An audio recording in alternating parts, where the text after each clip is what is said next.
See, I put this online. I put a little. There we go. Oh, very good. Yeah. All right, guys. So welcome again to Cake. This is week 13 now that we've been doing it, which is awesome. And just as usual, a little introduction to what we're all about here, which is just kind of some really practical, immediately implementable ways that you can improve your business. I'm kind of taking a lot of the mysticism out of what actually goes into running a solid business. And today we're going to be talking about SEO, and specifically copywriting for SEO, writing copy for your website. And we have an awesome guest out today, Heather Lloyd, who agreed to come speak, which is wonderful. And she runs a website, blog, what would you? And both, yeah. Yeah, SEOcopywriting.com, which is great. It's an awesome resource to go check out, which is also linked to on the little worksheet we have here. She has a great presentation kind of just covering a lot of the basics of SEO and specifically how you can work to write better on your website to get a little more Google love. All right, and with that, I guess give it up for Heather Lloyd, and we'll let her give her presentation. Should I stand or do you want? Whatever you're comfortable with, yeah, absolutely. So hello, this is fun for me because I love to teach small business owners about how to optimize their sites, how to work with the search engines, because I know that a lot of folks that are smaller businesses, they get into this like learned helplessness thing. I don't know how to do it, Google keeps changing, I'm up against really big competitors, they have way more money than I do, I don't think I can compete with them, and so they end up not doing anything at all. Or they spend a lot of money on stuff that doesn't really work, and they spin their wheels for a while, and then they give up. So either they just give up at the beginning, or they spend a lot of money, and then it's not clicking the way they want. But the reality is that especially in terms of local, or even if you want to go national, and that is your dream of taking the business you have and being able to sell anywhere, then SEO and SEO copywriting isn't that hard. There's a lot of rules involved with it, and that can be one of the tricky things is when people want to kind of circumvent those rules and they try something they think will work, and then Google does change something, and any kind of rankings that they made, they don't have them anymore. But if you learn how to do it in the industry, we call it white hat. So there's two types of folks. There's the black hat folks that are always trying to scam Google and be one step ahead. But then there's the white hat folks that do everything right and according to guidelines. And these are folks that have had websites that over time have done really, really well. So Google can change something, it's not a big deal. They can have a competitor come in that even might be a bigger competitor and start kind of interfering with their market share a little bit on Google, but it's not a big deal because they know what to do. And they know how to handle it and how to proactively work on their website. So what I'll be talking about today, and I'm sure you guys have questions, and I don't have visuals, so it makes it a little bit more challenging for me to talk about some stuff. So I want you to be able to ask your questions, especially if you've got a business, you aren't sure what to do with your site, or maybe you've played with a couple things and it hasn't clicked, and I can show you the ways to make it a lot easier. So out of curiosity, how many people here have a website now? Okay, awesome. So most folks. And how many people have tried to optimize it or hired someone to optimize it? Okay. So what kind of challenges have you seen when you first tried it? Or has it gone really well and you're rocking? It's expensive. Yeah. It can be expensive. Were you paying a firm to do SEO for you every month, or? Be a developer, but mostly just learning how to do like work with Google. Through Google Grants program and Google advertising and some design stuff for a new website. Okay, yeah, that stuff can definitely add up. When you're getting into the design aspect of things, it can certainly cost you a good amount of money depending on what you're doing. Anybody else have a challenge or success, or? Yes? There were like a lot of competing websites in the same category, so in order to kind of branch out and seem like to actually show up within the first couple pages, even though there were people looking specifically for us, it was still hard for them to find us because a lot of people had already kind of cornered the SEO market. Oh, interesting. What was the industry of the? Scooter rentals. Okay. Yep. Yep, so you've got other people there that probably their sites have been around a little bit longer and they, yeah. And dealerships particularly had so much traffic coming to them via their dealership status for other things as well. Yep. They seemed like they kind of stole a lot of their traffic, even though scooters was a very small part of what they did. Sometimes. Oh, that's nice. So, yeah, so that was tough. So, yeah. You always hope that people will play nice that way, but a lot of times they don't, yeah. And that can be really common too. You've got a larger company who might be around for a while, they've got a website that has got lots of links, they've got sort of credibility with Google, and so they do well. So the key is to build a website, do certain things to where it's sending a signal to Google that you are also a resource site, that you can be trusted, that you are doing what you need to do for the readers and for the visitors that come to the site. So search engine optimization, I mean, it's a geeky term. I've been doing this for 14 years now. And when I first started, it was literally like those guys in high school that never had dates, and they were the ones that were always like in the IT department, and Nice. yeah, they ruled the world at SEO, and they still do because they had the time to just sit in front of their computers and code all day. And then the market started to shift a little bit more, and it started getting into the marketing. So people were paying attention to the geeky stuff, but there's also a lot of marketing things that can be done as well.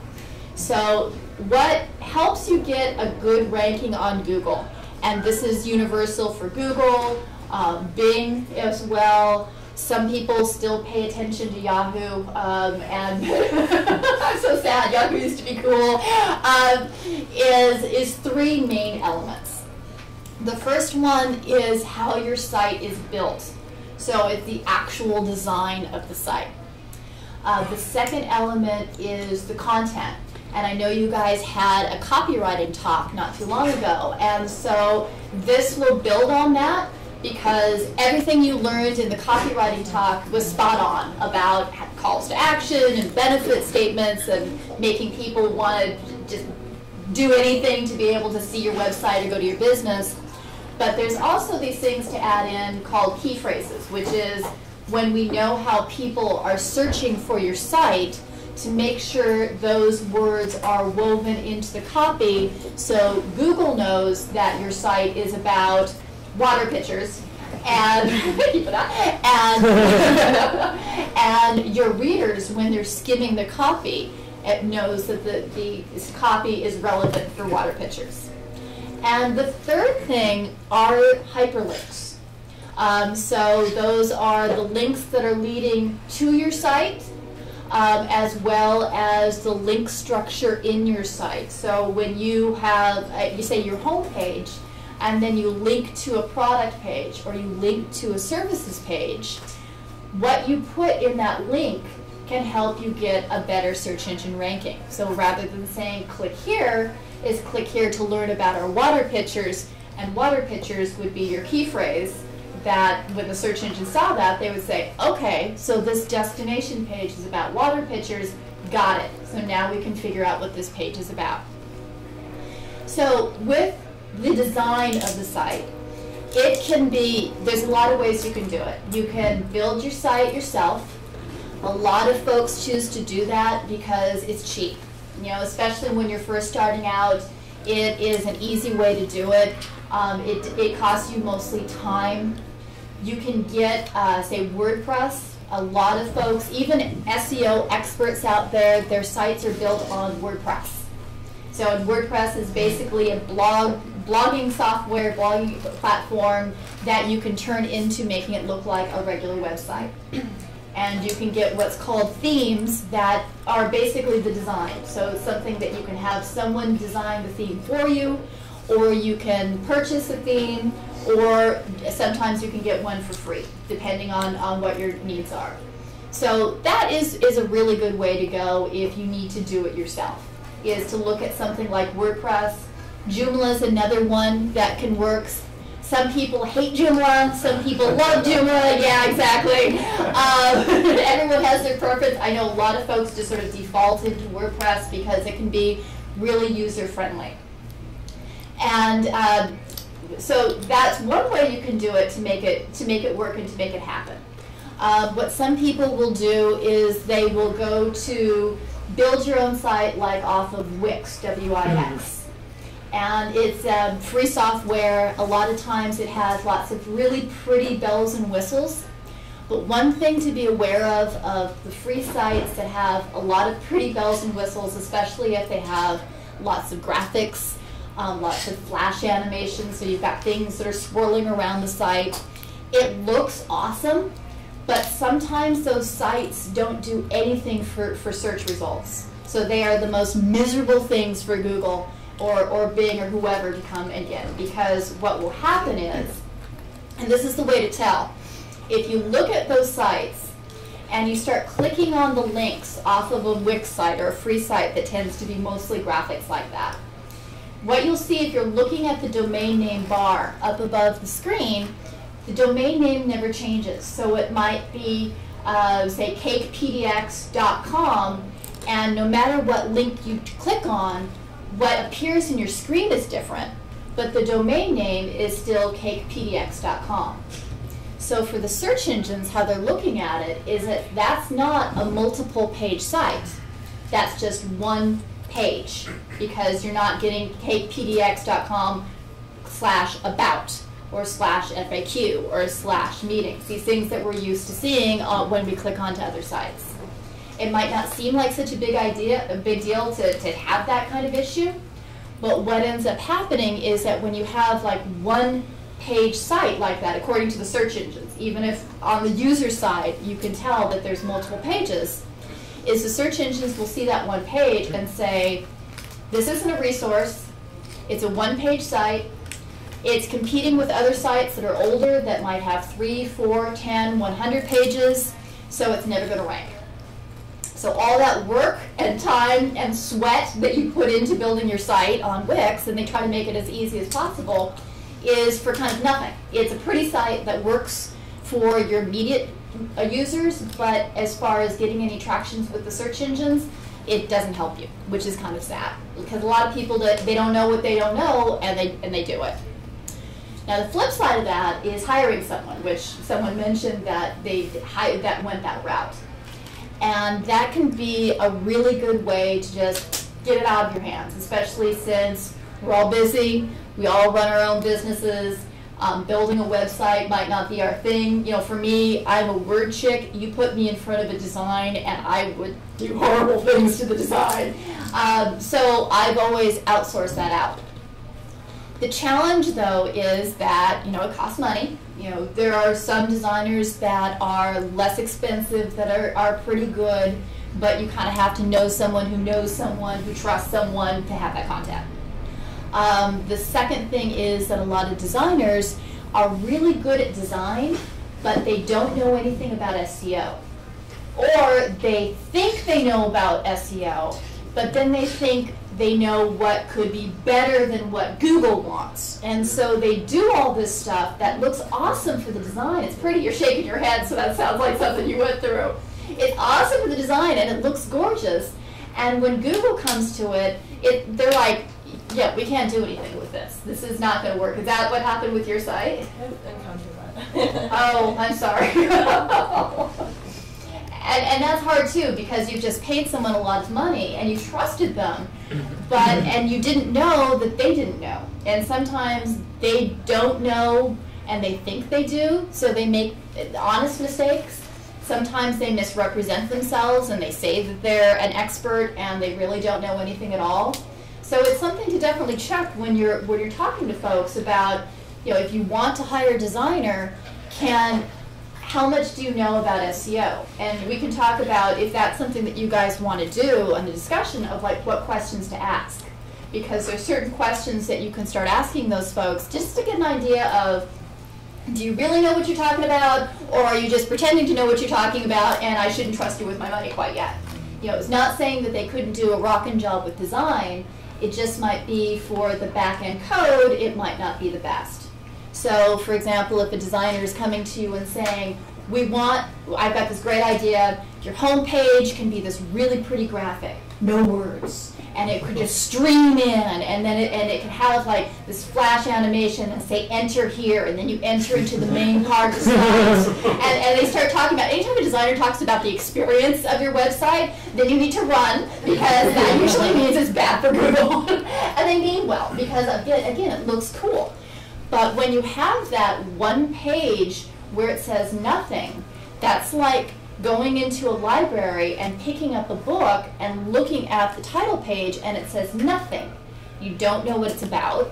You can't tell. You could go in deeper if you wanted to, but Google is not going to go in deeper, much deeper to a website if they're finding that that home page isn't working. And that home page is a really important page. It needs to have content. All of your pages need to have content. And even more important than the search engines are users in that case, because when users are coming to your site, and I'm sure you guys talked about this with the copywriting, then they want to know who you guys are, what you offer, what's in it for them. And if you're in a more competitive industry like scooter rentals, and you've got up against a whole bunch of folks that might have more money and more budget to throw at the website, one of the ways you can instantly differentiate yourself is by having a really kick-ass homepage and kick-ass copy that does really clearly say, here's what we do, here's how we can help you, and it has all those yummy little key phrases thrown into that as well. So to be really cautious with design and look at it, and a good site to check out, and it's way bigger than any of our sites probably will ever get, but well, actually two sites, Amazon and Brookstone. Amazon has tested their stuff with the search engines and Google since the beginning of Amazon time. So these guys have it freaking dialed in, down to their navigation, down to how they hyperlink things, down to how they have copy.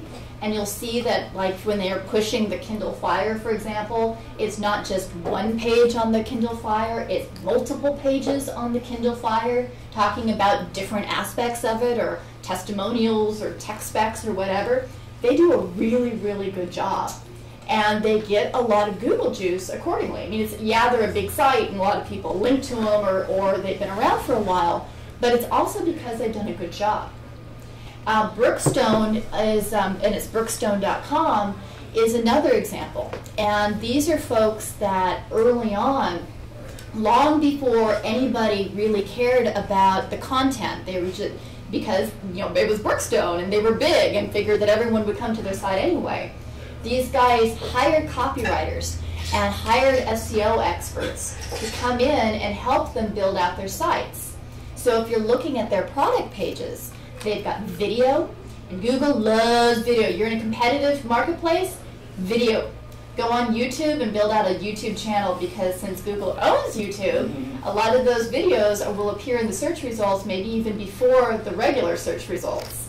So it's a way that you can kind of funnel that to you, and for certain people, they like to watch stuff more than they like to read stuff.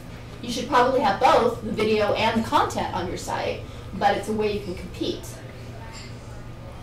So there's a lot of different things that they've got video, they've got pages that are about their testimonials, they have pages about their technical specs, they have pages about their benefits, they have pages about their features. And you might think, well, why would anybody care about, 5, 6, 7 pages about a massage chair? But for them and their markets and what they've tested is that the more information that they can give the reader, then the higher their conversion rates. And not only their conversion rates are higher, but they see good Google rankings too, because people will type in something specific like massage chair, and those Brookstone listings tend to position really well. And plus they've got the brand that helps them too. So that's the design to think about, and it's not scary, and it's something that if you're unsure about your design, you can, in most cases, if you are just in the process of getting something designed, you can work with a consultant on a very short-term basis, like half an hour, and say, can you look at this to make sure that my designer is doing everything right? And your designer may or may not like it, but but it gives you that insurance that you're okay. And if you've done everything yourself and you're looking to improve it, same thing. You can work with someone who can give you, there's people who just focus on design, who can give you a few tips of here's what you can do to make your site better, and you can still do it yourself. It might mean that you spend a little bit of money to make sure everything's cool, but it will save you a lot of money in the long run because you can take that knowledge, implement it on your own site, and then you're rocking and rolling. Now, the second thing I talked about was the content. And this is sort of the majority of what we're going to be talking about today. It's what I've been doing forever and ever is talking about content. And that is huge. It's even more huge now than it was 3 months ago because Google, you guys have probably noticed, have changed the way that they display the search results. So now it's not just the regular web results like it used to be once upon a time. They have Google Search plus your world, or in the industry we call it Google Spy. And yeah, we can tell how you feel about that. Although they're not evil. And that means that if you're on Google Plus, and if you guys have probably noticed that everything is moving towards that. They want you to have that Google Plus account, that social media account, no matter what. You sign up for a service, you're stuck doing it now. And they want you to build out that network, so the default is what your friends have said, what your friends have shared, what your friends are doing, and then you have to click another button to go to the web results unless you change that in your settings. So what Google is basically saying is content is paramount right now because those web results are what people have +1, what they've shared. We know on Facebook it's all about the like. So yeah, we send out the funky little memes and the cat photos and everything else, but at the end of the day, you know, like on the cake stuff, you know, this talk was all over Facebook, and that was awesome because you were talking about, you know, here's this thing that is happening tonight, and come join us. So content's big. From the reader perspective and from your customer perspective, you know, outside of the search engines, again, your readers and folks that come to your site, whether you're selling something, whether you're pushing a service, or maybe you just have a blog and you want to get more subscribers to your blog and to be able to have more folks read your stuff, what they want to look at is that content. Does it meet their needs? Is it saying what they want to hear in the voice that they want to hear it? So if you're writing like super formal stuff, and you own a scooter rental place that's not really a super formal kind of business, there's going to be this funky disconnect. And the people coming to your site might think, all right, well, this isn't quite for me. Even if you're the most awesome site out there, having the wrong kind of content or having good content that's written the wrong way can hurt you from a conversion aspect. So the content's not just important for the search engines. In fact, it's almost secondary for search engine stuff because at the end of the day, you know, you want the readers to find your site and buy from you or contact you or whatever you want that conversion to be. So the content, how it's written online, is all around the key phrases. And key phrases are phrases that people would type into a search box to find what you offer. So scooter rentals, Portland would be a key phrase. You might type in travel Portland, Oregon, and that's a key phrase.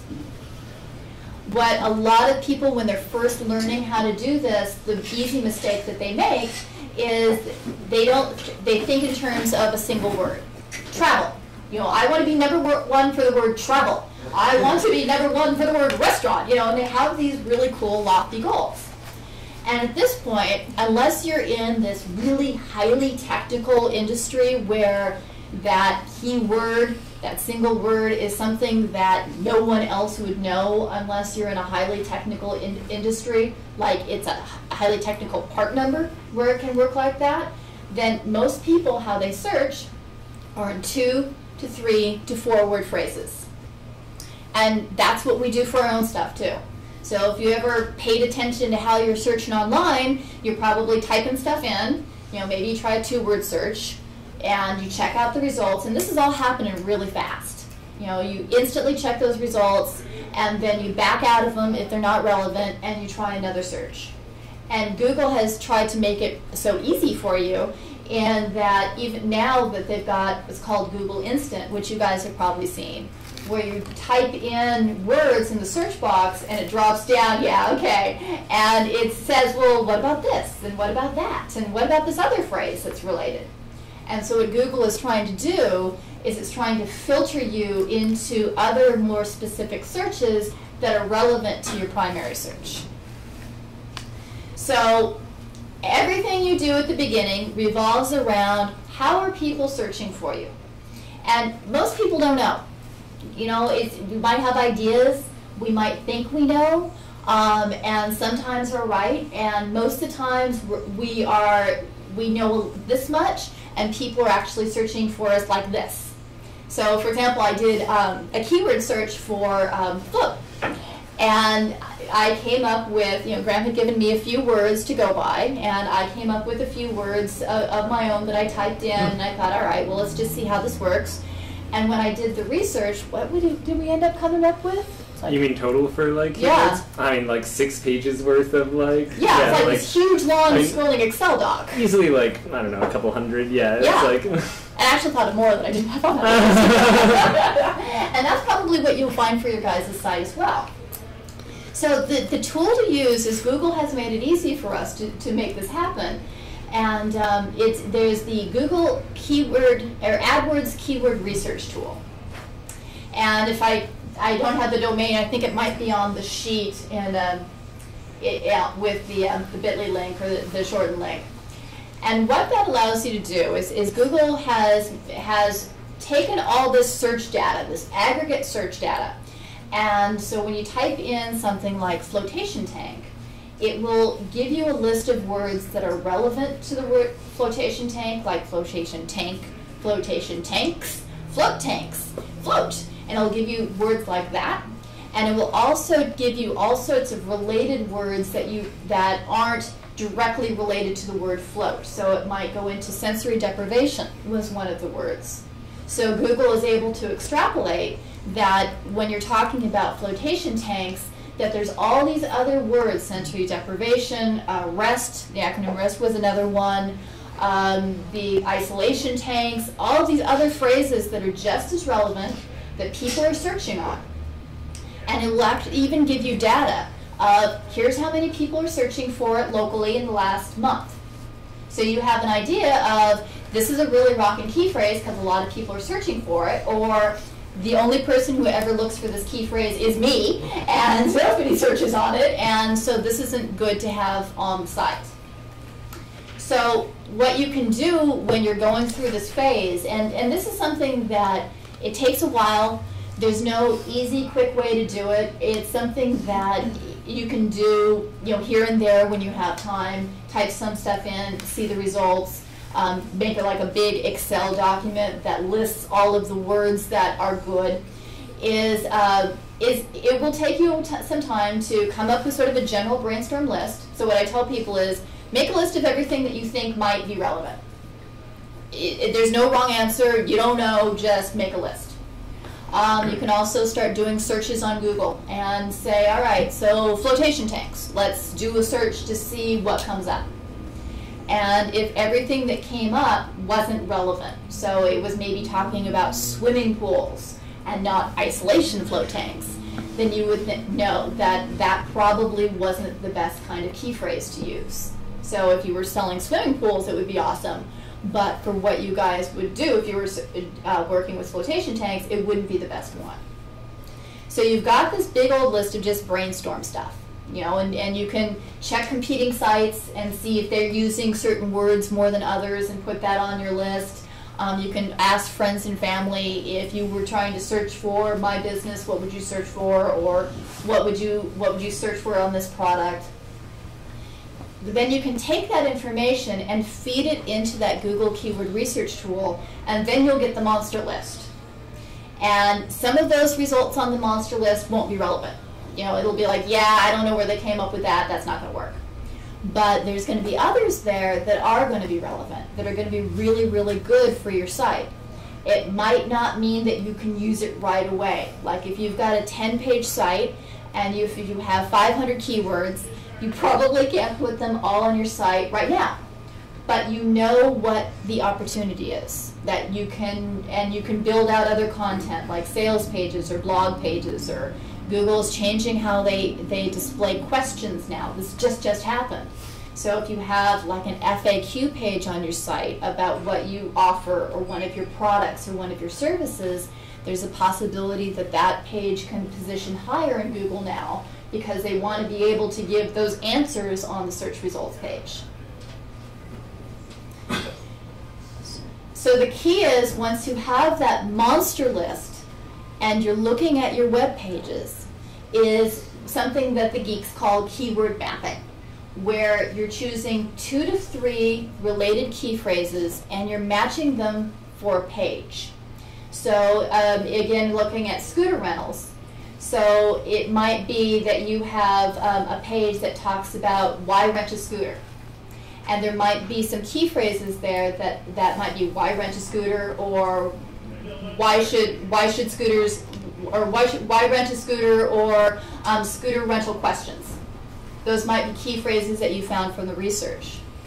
You could take those 2 phrases, and when you're writing your copy, or when you're looking at your copy on that particular question page about why rent a scooter, that you would include those key phrases in the content where they fit. So the main places is try to have a key phrase in your headline. If you have subheadlines are always good for breaking up the copy. So if you have, say, at 250 words of copy, you can have a subheadline every 50 or 75 words or so. There's no rule of thumb for that, but just whatever would make sense. You would also hyperlink that the key phrase as well. So if you wanted to talk about, learn more about renting a scooter today, then renting a scooter would be what would be hyperlinked. That would be what people would click on to go to the renting a scooter page.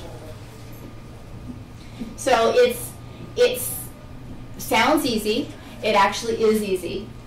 It takes a while to master, though. So when you're first learning how to do it, then and you're putting in those key phrases and you're trying to work with them within the content, what people will do is they will initially think, wow, okay, Google likes key phrases, so I'm going to put these key phrases everywhere I can, and like every 5 word is going to be a key phrase. So the page is going to sound like float, float, float, float, float, float, buy float now, float, float, float, float, float. And will that work?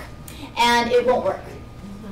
You still want that content to read naturally, because Google, on the other side of it, also has what they call the over-optimization penalty. So if they see that you're trying to push the envelope, then they will spank you. And spanking you in Google means that you might have had this nice little high-ranking page, and all of a sudden that high-ranking page is nowhere. And you lose the positions for it because they think that they're being scammed. So if you find that your copy sounds like float, float, float, float, float, and that's not what you want to do, all you need to do is start removing instances of those key phrases. Try to keep them in your headlines and your subheadlines and your hyperlinks. Those are important places. But if you have the word float or whatever your main key phrase is 500 times on the page and it starts to sound funny, then just keep dialing it back until it reads really well. Because writing for search engines should sound just as natural as anything else you write. I mean, granted, you got to put these words in here and in certain places and whatever, but it should sound really natural. So if it doesn't sound natural, and the way to usually check, especially if you've been focused on writing your own copy and you're so close to it you can't tell what's going on with it anymore, you print out the content, you let it sit for a while, and then you read it out loud. Because when you read it out loud, it's really, really obvious that when you overuse the key phrase. It's really obvious because you'll hear yourself saying the same word over and over and over. And if it sounds good when you read it out loud, then you're probably good to go. You might be able to add a couple key phrases here or there, but for the most part, you're fine. There is no rule of thumb about how many times to put a key phrase on a page. You guys might have heard about something called keyword density, or if you start getting into the geeky side of SEO, it's something that's brought up a lot. How many times should the keywords appear on the page? What should be the keyword density? If you have a 500-word page and you have 10% keywords, Keyword density is one of those things that used to work a long time ago, back when we were optimizing for Alta Vista. Nobody searches in Alta Vista anymore, and the search engines have gotten smarter. So if you ever want to learn more about the geeky side, Google has its own YouTube channel, surprise, and there's a guy that's named Matt Cutts at CUTTS, and he runs what's called Webmaster Help. And Matt in the SEO world he's like the liaison between Google and people like me. He tries to explain what the changes are, what Google is doing, and how people can leverage those changes or change their site so they're doing everything right. And Matt's just this normal, geeky, cool guy who has these little videos, and he'll talk about keyword density or go into really highly technical stuff. So it's sort of all across the board, from really technical to just really easy questions that he's able to answer. So I would recommend, if you want to get into it, to check out his stuff, because for being a geeky tech guy, he's easy to understand, and he's pretty cool, and he's at least gives straight answers, which it can be hard to get with Google. Google also has some help on their Webmaster Central Help. They've got their list of rules of what to do with SEO, and it's also something that if you want to get into this a little bit more for your own site, if you get really excited and start seeing results, just double check that, because they don't give away the secret sauce of what makes a site position better than other sites, but they are really clear about, don't do this, don't hire an SEO firm that guarantees results, don't have white text on a white background trying to spam us and trick us, because we'll figure it out. And it's a way for you to double check your own stuff. In most cases, with smaller businesses that are doing it themselves, I don't see that much of a spam problem. It's sometimes when you hire the designer or hire the IT person and they start playing with stuff that isn't quite accurate. And they say, oh, well, we can make this text invisible and only Google will see it, but the readers won't. So anytime you hear someone say, we'll do this for Google, and only Google will be able to see something, or this code is just for Google, but your users won't see it, or your users won't notice it, that's a huge red flag too. Because anytime basically what you want to give your users and Google is about the same kind of information. So anytime you're doing something strictly for Google, then you run the risk of getting slapped. And when slapping with Google means that your site drops in the engines. There was an update that was called Panda, that Google changes their algorithm a bunch. And they have to name their algorithm changes. They can't just have them. They used to be named after hurricanes. And the Panda update affected, I believe, over 12% of sites worldwide, where they had that big spammy content that sounded like flip, flip, flip, flip, flip, flip, flip. And that content, because of a Google loophole, was positioning really well. And Google got a lot of bad press for it because it was positioning really well. So they said, all right, screw this. We're just not going to have this happen anymore. They changed the algorithm, and all of those pages that were ranking at the top of the search results dropped out of the index. And this is for entire sites that could have happened. So like if there was a retailer, they might have been making $5,000 a day off their website, and then all of a sudden they were making nothing off their website. So always stay on Google's happy side, because even though it seems like it can take longer to get to where you want to go, it will serve you more in the long run, because you won't have anything bad happen that you have to catch up from. So the content is a big thing. Content from the social part is what gets shared. So the more content you have on your site, the better. That is harder for small business owners, because you're constantly having to create content and blog, or come up with a new page, or come up with a new article. And that can be kind of stressful when you've got 100 other things that you need to do as well.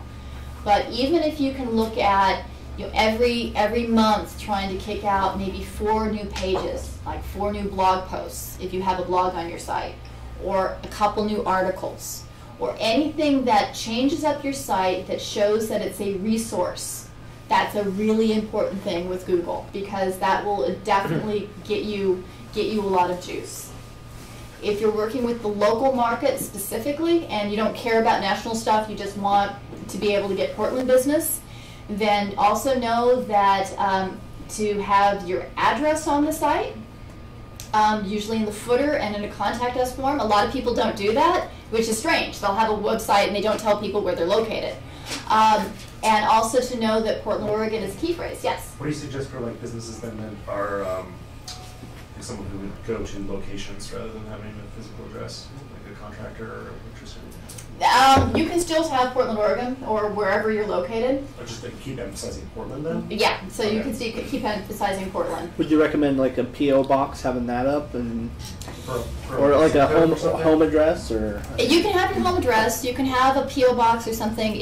PO boxes are tricky with Google, and it's really weird because a lot of small business owners have PO boxes because we work from home and we don't want people coming over to our house, right?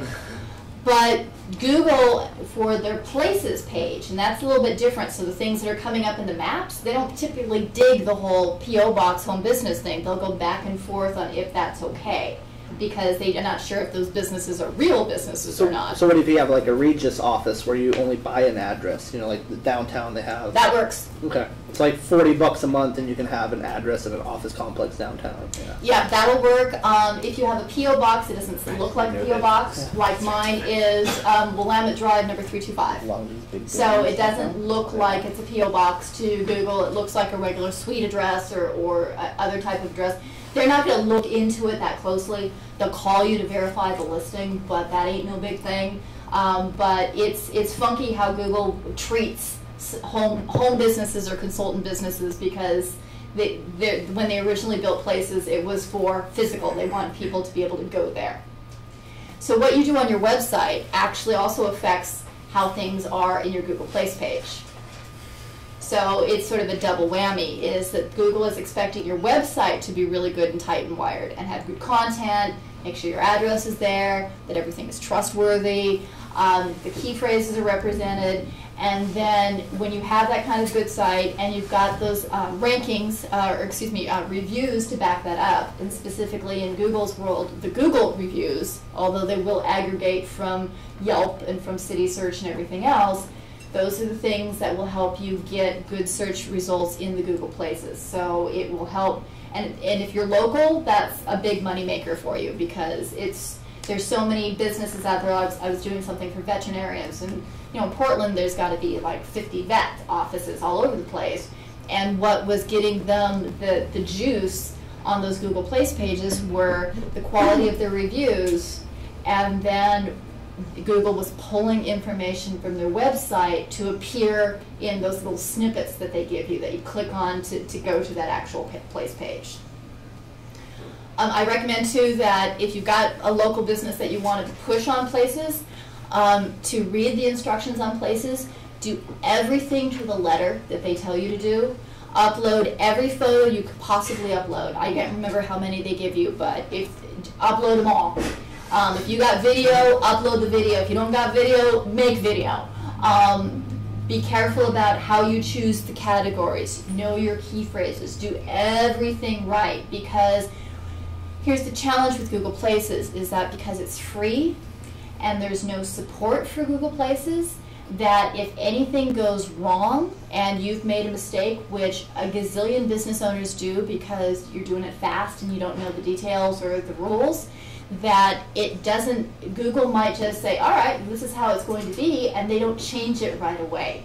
It's not instant. And in fact, I recommend to even keep checking your listing to make sure it's right. Because I've had a friend that moved locations and Google was reporting his old address, Google wasn't reporting all his reviews, Google was pulling in information from another person's site. It gets whacked, man. Yeah. Oh, sorry. No, thanks.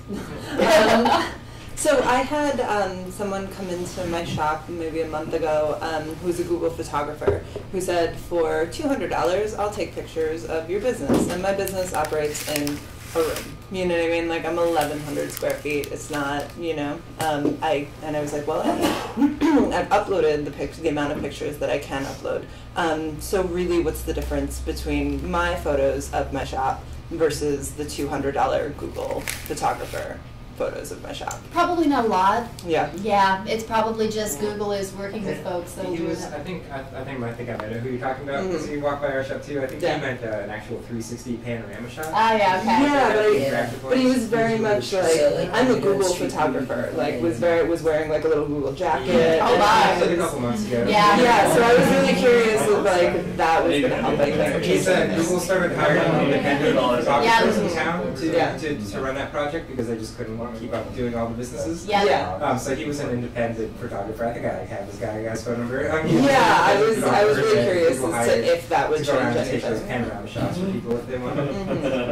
So that's what that guy was. Yeah, it shouldn't influence anything. It's just something that they're doing. But like if you've got a smaller shop like that, you can take your own still photos and still have the same experience. That's totally what I did. Yeah. I was just like, well, maybe this is something. Like, who knows? Because I have the Google reps that come in and they're like, this is what you need to do to increase your Google Places ratings. And Yeah, exactly. so I like jumped through those hoops, and I was like, well, maybe the Google photographer will help me out or something.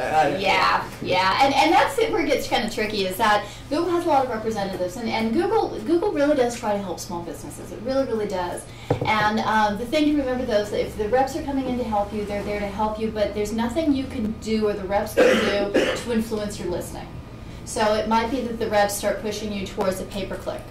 Run some ads and we'll see what happens. That's not going to change how your places looks. It's not going to change your organic listing in Google.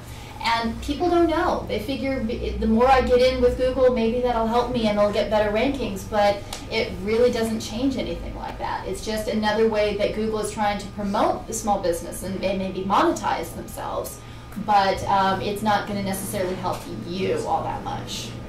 How does Google differentiate the links and keywords on your page versus all of the, you've got your Tumblr and your Facebook and your tweets and all that stuff, plus another photographer maybe tagging you in their stuff and their fan page, and how do you make sure that in terms of priority, Google understands that your page should come first, and then maybe affiliate counts across all these domains? It doesn't always. And that can happen sometimes is that if you have like a really tight and wired Tumblr site, but your main site isn't optimized, so the Tumblr site might outrank you. For a while, there were people that might syndicate their content, and if I gave my article to you on your site, then your site might actually outrank my site for my content. So Google's gotten better at that, and so they're pretty good at being able to, in general, differentiate the origin of where something is coming from. If you publish a lot, like if you have a blog and you want that blog, people are picking up your blog posts. This is maybe your bread and butter money, is that you want to be able to push that out. It's more technical and geeky, but there's something called the rel author tag. So it's REL, the = author. And basically what that is a behind the scenes tag. So it's something you put in the back end code of your site and your pages that tells Google, this is my page. And other people might copy this page and it might appear on other sites, but this is my page that originated on my site, so I should get the credit for it. I should get the link juice for it. So what's stopping other sites that just scrape code, also scraping that rel author tag and calling it their original content? I haven't heard of that happening. Okay. So it seems to be, because it's all tied into your Google Plus page now. Okay. Surprise, surprise. What happens when you have a business that, and I see this happen a lot, and I've opened a couple of practices, but for a couple in particular, I'm going to have a more public, accessible website, and then a corporate one for booking, and a much more simplified direct thing. How will I help Google, a simple Google search direct with one versus another? Is that going to be a keyword, kind of like they're going to have their own flavors? So I can be linked, sort of, but kind of like let the serious customers know when it's the corporate one versus the mass copy with some customer base. 2 separate domains? Yeah. Okay. That could be tricky, depending, because in Google's perfect world, what they like, and the joke in the industry is that they like big, dumb, ugly sites. In their world, everybody would have one huge website that would encompass everything that they did. But in some cases, you can't quite do that because you might have a corporate versus a something else. So a lot of times it's the key phrases, is to be able to have a separate key phrase universe for those 2 sites. So although there might be some sort of overlap, that you would be able to funnel more corporate-oriented folks towards the corporate site because they would be looking for, say, event planning, which maybe the consumer wouldn't be looking for necessarily. And then the consumer-oriented site key phrases would go on that page. So you can certainly do that. The challenges with linking, you can say on your About Us page, if you're looking for corporate bookings, visit our sister site here. If you start building out multiple websites that are all related to the same kind of topic and same kind of thing, what Google sometimes will do is they'll spank you and say, oh, okay, you're using the old trick of building out 5,000 websites to advertise your site, and so we're just going to choose one. And that's going to be the one that we show, and we don't show any of the others. So I have a question. What if you have a subdomain like blog.cakepdx.com, and then you really want people to land on cakepdx.com, but most of your content's being originated from the blog subdomain? Does that affect CakePDX's rank, or is it all kind of under the one umbrella? It's all under one umbrella. Okay. So what happens with the blog will help Cake. What happens with the Cake will help blog. So will Google pick that blog post if it happened to target somebody keyword, or would it land them on the homepage? They'll go to the post, the individual Okay. post. And how much does that really matter if someone's landing on your blog versus landing on your website? Like, what are the, I don't know if you know the percentages of, like, people, if they start out at a blog, what are the chances that they're going to be like, well, where did this originate from? What is this about? And then go back to the original. That's a good question.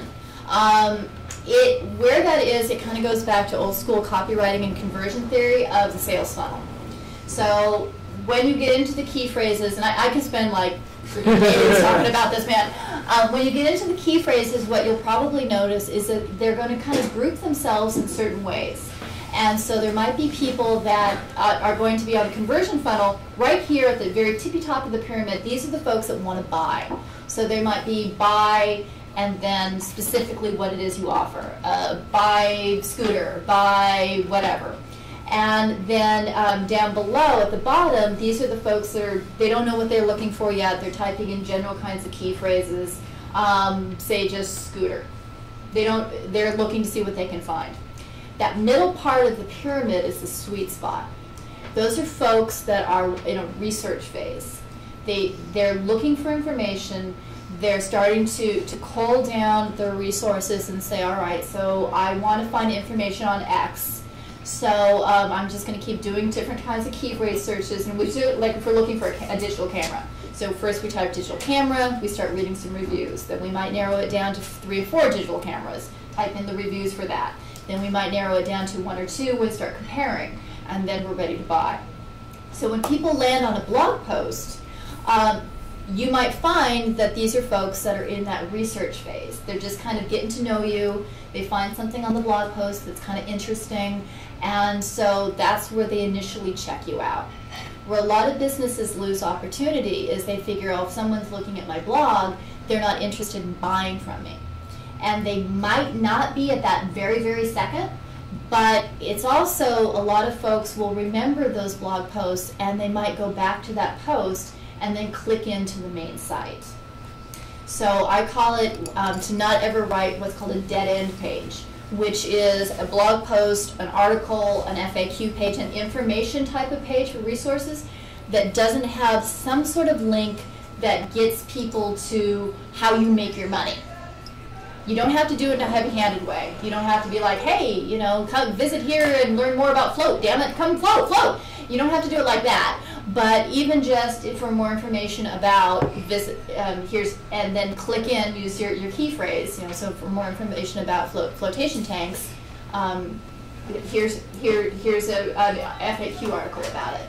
And so that would go to a sales page or something that's bringing people into that sales funnel a little bit further, so they can find out that not only are you a really good resource for whatever it is that you offer, but look at that, you actually can help them. You can sell something to them or offer something to them that they need.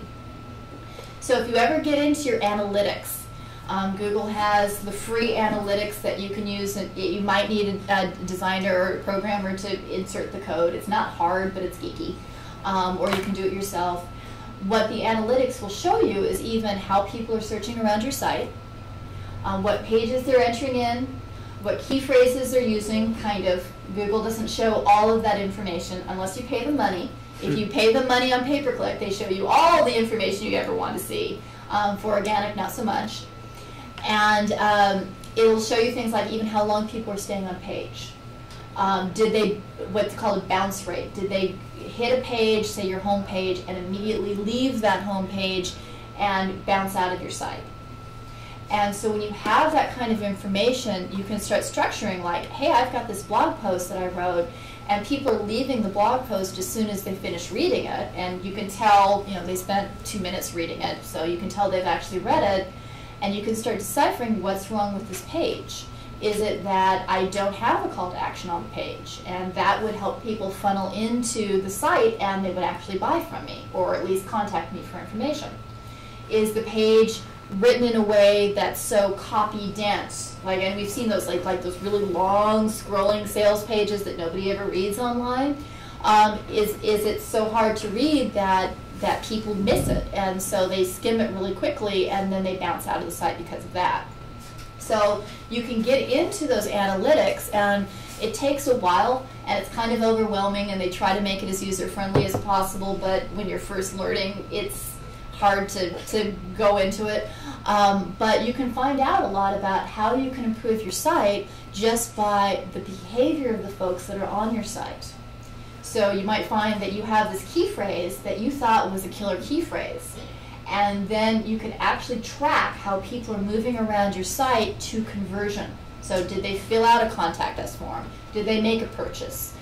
Did they subscribe to your newsletter? Or whatever you want them to do. And so you can see, all right, so if this key phrase, when people come into the site, say you were selling clothing and maybe you use like cheap clothing, you find out that no one was buying when they came into the site that way. Then you realize that's not a good key phrase for you, because if no one is buying on that key phrase, then you should probably remove it from your copy and then change it up with something else. So analytics are your friends. There's I can't pronounce his last name, but if you type in analytics and Avinash, it's Avinash. This is a guy that I swear this is true. He makes geeky analytics fun and easy to understand. He is brilliant and just one of those brilliant guys that is really good. I mean, he's here and the rest of us are here, and he can bring it down to that level and talk about, you know, here's how to look at your website, here's how to look at your analytics to figure out that user behavior so you can make those little tweaks to your site. If you guys can master this, especially small businesses, then you will kick so much butt, because I know large companies, like Fortune 50 companies, who don't look at their analytics, don't make these kind of things because it's too much problems. They figure they know what's going on and they don't need anybody to tell them, and they miss opportunities because they get cocky. The folks who do really well online are the folks that are watching all this stuff and looking at user behavior and figuring out what it means to their site, and they're not afraid of it. Because it's nothing, you can't mess anything up.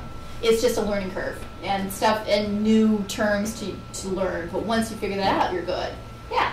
Is there a preference in terms of generating traffic from your site itself versus using something like a Facebook page, which we have as well, where like people will then like the business and like make comments or post photos if they had a good time renting the scooters? And there's pretty decent success with that. But the thing I always wondered was, if I'm maintaining updates there, is any of that generating traffic in the sense, because I don't know if Facebook is integrated as, for instance, if you're updating regularly on your own site, because we have a lot more activity on the Facebook page than we do on the kind of, I wouldn't say bare bones website, but you know, it's kind of just the business listing, where it is, what we do, yada yada. But the more personalized stuff is on the Facebook page, because there's some people who said like, we like it enough to actually say we like it, right? We didn't just rent it on to the next thing or whatever.